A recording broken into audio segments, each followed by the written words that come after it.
গত দুবারের বিধায়ক সদস্য নির্বাচিত হওয়ার পর এখানে আমরা যে কাজগুলো করেছি, খালি সাঁইথিয়া বিধানসভাতে সাঁইথিয়া 2 নম্বর ব্লক, মোহাম্মদ বাজার 2 এবং শিউরি 2 যে অঞ্চল বা সাঁইথিয়া পুরসভার যে 16টা ওয়ার্ড পড়ে, আমি তার নিদর্শন আপনাদের কাছে আজকে রাখব। এবং আমার চ্যালেঞ্জ যে বিজেপির নেতাদের অনুরোধ করব যে গত 12 বছরে আপনারা সাঁইথিয়ার মায়েদের জন্য, বোনদের জন্য কি কাজ করেছেন, কটা গ্রামে কটা রাস্তা হয়েছে, কটা লোককে বাড়ি দিয়েছেন, কজনকে স্বাস্থ্য পরিষেবা দিয়েছেন, কটা ব্রিজ তৈরি হয়েছে, কটা গ্রামে লাইট লাগিয়েছেন, কটা পানীয় জলের ব্যবস্থা করেছেন, তার বিস্তারিত খতিয়ান আপনারাও তুলে ধরবেন।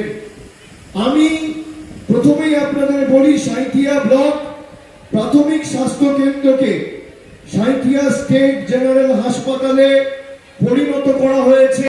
বিরাট জনসভা, আজকে ভাববেন না অনেক রকমের গল্প হচ্ছে, অনেক রকমের ভাউতাবাজি হচ্ছে, অনেক রকমের প্রতিশ্রুতি দেওয়া হচ্ছে, সবটাই কিন্তু মিথ্যা কথা। বাংলার মানুষকে ওরা ঘৃণা করে, বাংলার মানুষকে ওরা দেখতে পারে না, বাঙালি ওদের নজরে একবারে খারাপ লোক। আমরা কিন্তু বাঙালি, আমরা মোচকাই তবুও আমরা ভাঙি না, আমরা এমনই বাঙালি, আমরা কাউকে ভয় পাই না।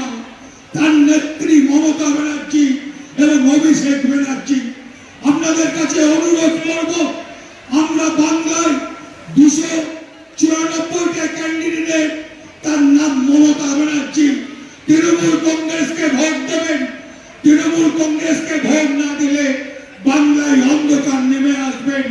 আর ওদের মিথ্যা কথা একটাও বিশ্বাস করবে না। ওরা কোনোদিন বাংলার জন্য কিছু করে নাই। 14 সালে যা বলেছিল তার একটাও কিছু করে নাই, এবারেও করবে না। মমতা ব্যানার্জি থাকলে আপনাদের সুখ অসুখ সবই মমতা ব্যানার্জি দেখবে। আপনাদের পাশে মমতা ব্যানার্জি, অভিষেক ব্যানার্জি থাকবে। এই জন্যই বলি, বাংলার নেত্রী মমতা ব্যানার্জি মিথ্যা কথা বলে না, মিথ্যা কথা বলবে না, আপনাদের পাশে থাকবে। জয় হিন্দ।